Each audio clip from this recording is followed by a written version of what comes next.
Барлықтарыңызға сәлем. Бүгін мен сіздерге дәмді чак-чактың ең керемет рецептісімен бөлісетін боламын.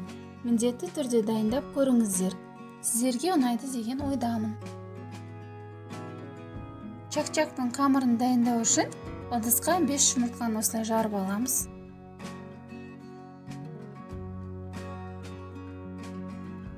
Үстіне шым-шым тұз және шым-шым сода саламыз.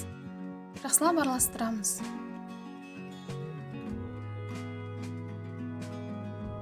Онда осылай аз-аздан сала отырып, қамыр елейміз. Қамырымыз дайын.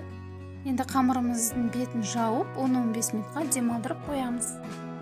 Қамырымыз демалып болды, енді 2 бөлікке бөліп қоямыз.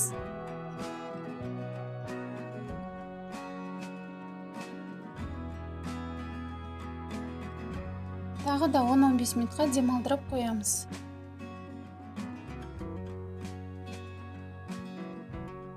Қамырымызды жұқалап жаямыз. Себебі оны майға қуырған кезде оның көлемі ұлғайып кетеді.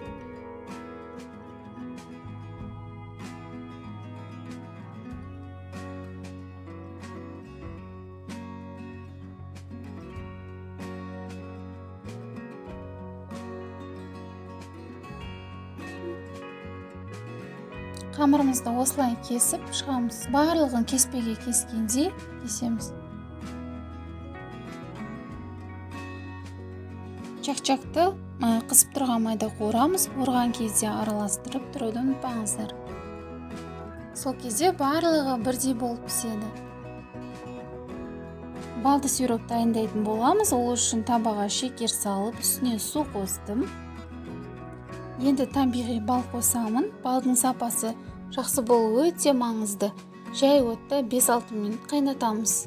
Балды сиропымызды оттан ала сала чак-чагымыздың қамырына қосамыз.